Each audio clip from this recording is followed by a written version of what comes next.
How's it going, guys? I'm Prince from PrinceTV Reacts and welcome back to my channel. Today we're going to be checking out the latest video from Jaiden Animations. This one is called Our Tour Went Wrong in All the Best Ways.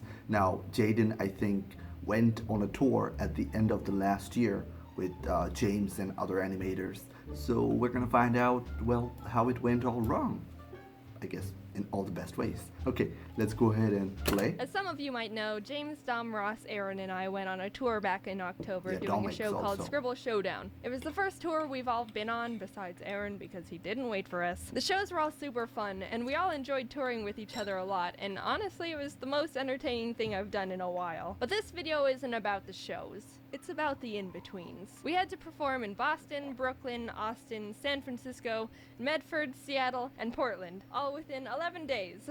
So you know that those off times are gonna get a little hectic while we're just trying to survive and not leave our souls behind. The first leg of the tour, we took flights to our destinations. Boston and Brooklyn had no out-of-the-ordinary stuff going on, besides the fact Ross, Dom, and I were super addicted to Pokemon Go and were spinning Pokestops left and right together on that. Do people still play Pokemon Go? I know it was all hype and all that 2 years ago when it came out, but even I tried playing, but yeah. Grind. Don't worry, it only took 2 days for peer pressure to crack James down enough to download it and get addicted with us. We arrived in Austin on the 3rd, and this was our first completely free day. Ross and Aaron really wanted to get some Texan barbecue, so we all went to dinner at this little barbecue chain they heard was really good. Everyone got their food and we're in heaven.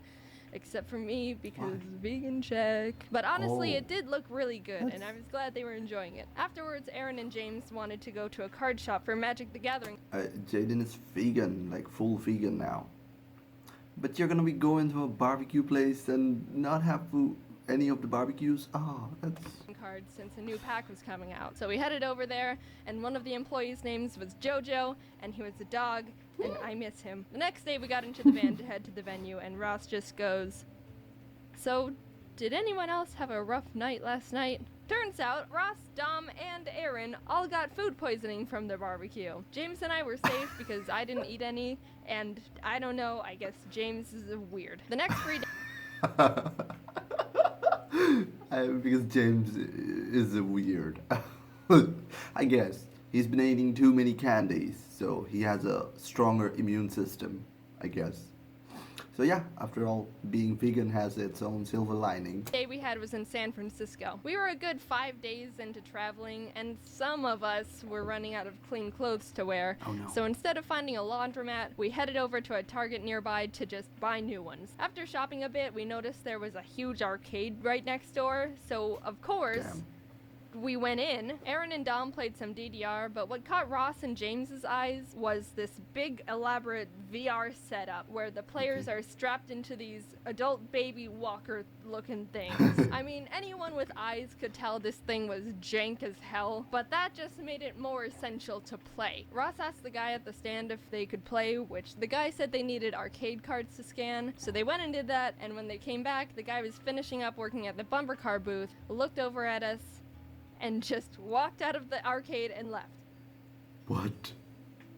Rude. We got another person over and Ross and James got set up, and I think this video explains the whole thing.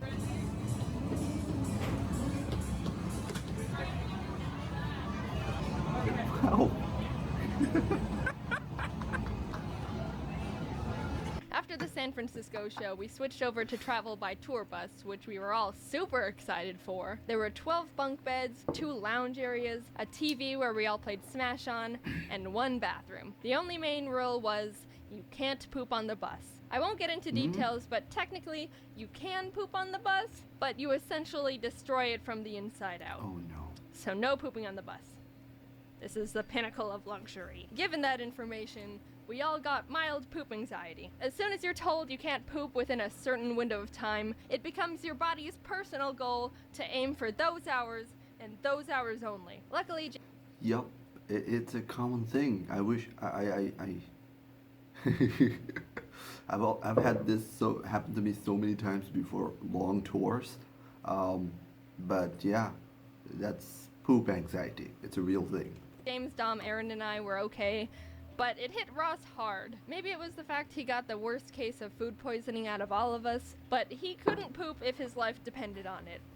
And it kind of did. He went 2 days without a single poop. And he was scared. By the time we got to Oregon, he was going crazy. Guys, I've got to poop today. I don't know what I'm going to do. We all checked into the motel rooms our tour manager Matt booked for us to shower and finally do laundry, and had a bit of time to spare. So, as the friends we are, we decided to dedicate it to trying to help Ross poop. Aaron shared some poop exercises he said always helped him, and I pulled up this song on YouTube my friend showed me that was titled Music That Makes You Poop, and with all variables combined, I think it was working.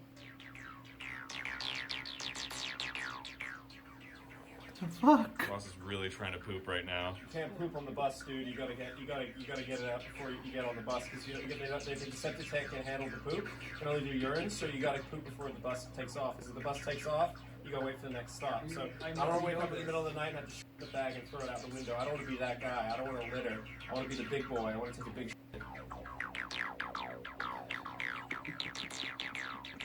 After that whole ordeal, Ross, Dom, James, and I went out to catch some Pokemon. Aaron stayed in the bus to build some magic decks, but the area we were parked in was a bit sketchy. The laundry room sink in the motel had a marijuana in it. So Ross found a knife and we held it while catching a bunch of shroomish. It was well worth it because James, Ross, and I all found shiny Pokemon at the exact same time.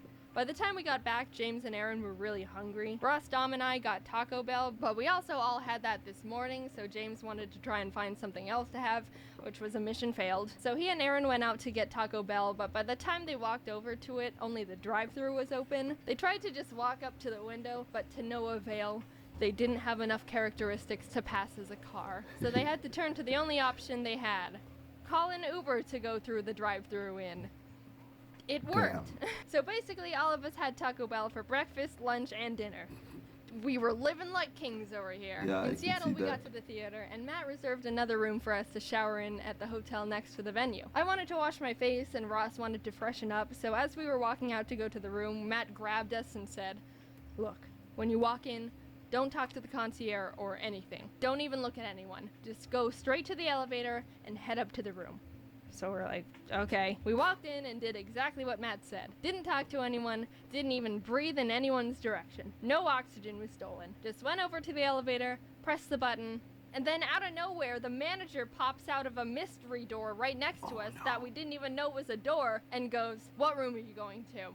Dude, he was like an NPC in a video game that teleports in front of you to prevent you from going out of bounds. Ross and I were stunned and just went, 601? And the manager goes, "You're not the person who booked that room. I've known every guest in their respective rooms in this hotel since 1975. You're not allowed in there. No visitor policy." What kind of hotel has a no visitor policy? It's a hotel. Visitors is their business.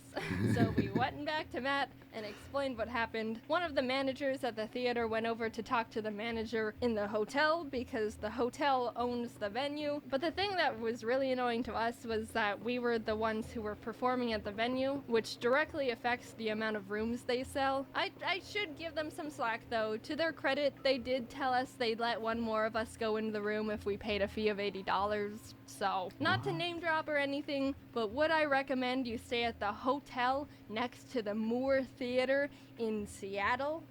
Nope. No. But the theater was really nice to us, and the Seattle audience was great. Before each show, we had a VIP Q&A section, so when we finished that, we have like an hour before the actual show. And during that one in-between hour, there was a Mewtwo raid in Pokemon Go, which doesn't happen too often. So you already know that Dom, Ross, James, and I were frothing at the mouth.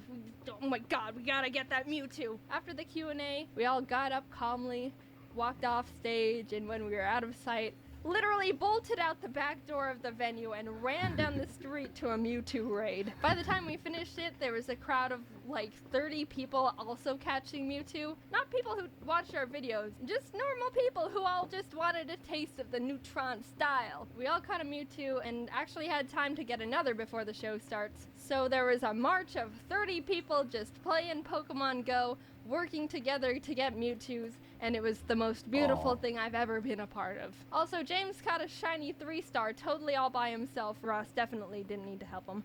and made us all jealous. The tour was so fun. I couldn't have chosen a better group of friends to travel and do a show with. The team that helped us was amazing, and the shows were so fun to perform. Every city had an amazing audience, especially the ones where I won, and it was a really surreal experience. I really want to thank you for helping me get to this point, and I still can't believe I get to do this crazy, awesome stuff for a living. Aw, that's so cool. Alright, that's real fun story. I didn't know there was music that actually helps you poop. That's a new discovery for me. I'll try that out next time I have anxiety poop. I think I recently watched the movie Detective Pikachu. Mewtwo was one of the villain type Pokemon, like stronger Pokemon than any other. So yeah, I can see the scarcity of, you know, trying to get a Mewtwo is.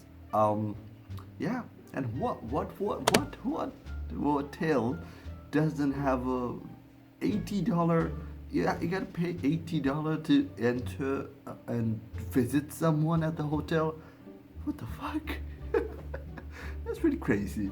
But anyways, other than that, this was a really fun story. It seems like they had a lot of fun during the tour. Wish I could visit Jaiden. I don't know if they had meet and greet, but you know, I'm a big fan. But anyways, guys, that's it for this video's reaction. Don't forget to like and subscribe. Hit that bell button. Let me know down in the comments what video would you like me to check out next. And with that being said, I'll see you in the next one. Peace.